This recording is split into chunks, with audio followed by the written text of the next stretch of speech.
Alhamdulillah, wassalatu wassalamu ala rasulillah, amma ba'd. Pernahkah Anda menulis surat? Berapa lembar surat yang Anda tulis? Kemudian jauhkah alamat yang Anda tuju?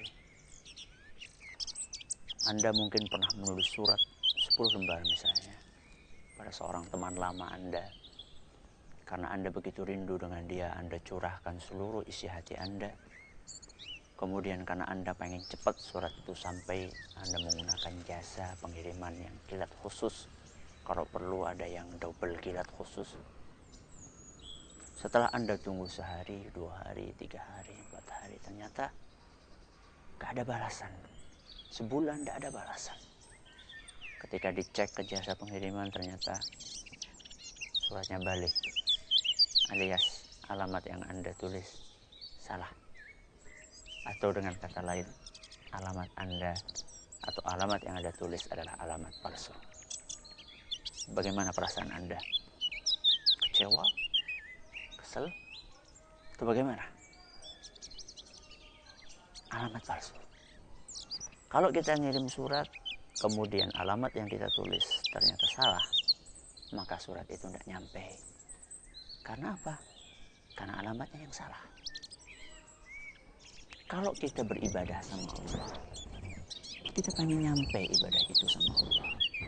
Kita pengen agar ibadah itu diterima sama Allah Subhanahu wa ta'ala. Tapi sadarkah kita bahwa tidak setiap ibadah yang kita lakukan itu akan sampai kepada Allah Jalla wa'ala. Tidak setiap amalan yang kita kerjakan itu akan diterima sama Allah Jalla wa'ala. Sadarkah kita itu? Kalau kita salah cara dalam beribadah, ibadah itu gak akan nyampe sama Allah Subhanahu wa ta'ala. Tidak akan diterima sama Allah Jalla wa'ala. Ustaz kok mengatakan seperti itu? Masalah diterima tidaknya ibadah kan terserah Allah. Sebagaimana yang sering disampaikan oleh sebagian orang ketika mereka mengatakan, udahlah gak usah mengkritik amal ibadah orang lain. Toh kamu juga belum tentu amal ibadah kamu diterima sama Allah Jalla wa'ala. Masalah diterima tidaknya amalan seorang hamba itu adalah kembali kepada hak prerogatif Allah Jalla wa'ala. Kita hanya bisa berusaha. Jadi gak usahlah kamu itu mengkritik amalan yang dilakukan oleh orang lain. Kita katakan oke, kalau masalah diterima tidaknya suatu amalan, itu memang betul, ya. Itulah hak prerogatif Allah Jalla wa'ala. Tapi jangan lupa, kita perlu berusaha, ya. Kita perlu berusaha dengan segala daya yang kita miliki. Bagaimana caranya supaya amalan kita diterima sama Allah Jalla wa'ala. Jadi kita beramal itu tidak asal, tidak sekehendak kita, semau enak kita, semau perut kita, tidak. Karena ketika Allah Subhanahu wa ta'ala menggariskan adanya ibadah A, B, C, D, Allah Subhanahu wa ta'ala juga menggariskan tata cara yang mesti diikuti oleh seorang hamba supaya ibadah A, B, C, D tadi diterima sama Allah Jalla wa'ala. Contoh misalnya, Allah mewajibkan sholat. Apakah kemudian ketika Allah Subhanahu wa ta'ala mewajibkan sholat, Allah membiarkan kita berkreasi sholat sekehendak kita sendiri? Apakah seperti itu? Apakah Allah Subhanahu wa ta'ala ketika mewajibkan kita untuk berpuasa, kemudian Allah meninggalkan perintah atau tata cara, tidak mempedulikan tata cara berpuasa semaunya sendiri? Hah? Apakah kemudian ketika kita berpuasa, ya silahkan berkreasi, mau puasa, bikin puasa apa saja terserah.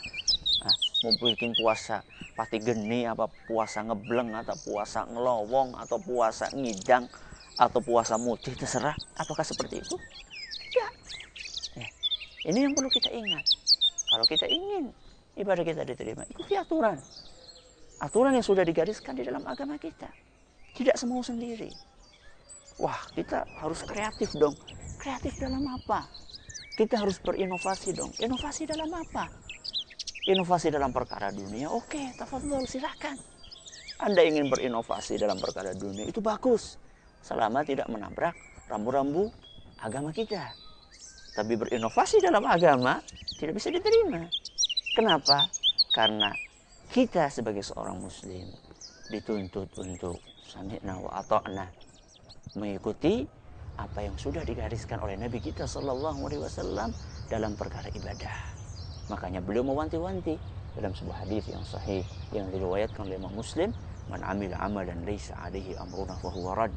Barang siapa yang melakukan suatu amalan yang tidak ada contohnya dariku, amalnya akan ditolak. Percuma dia beramal. Ini syarat yang pertama yang perlu kita penuhi kalau misalnya kita ingin amalan kita diterima sama Allah Jalla wa'ala.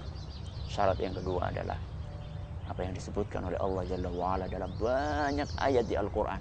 Di antaranya dalam surat Al-Bayyinah ayat 5, kata Allah Jalla wa'ala, "Wa ma umiru illa liya'budullaha mukhlishina lahuddin."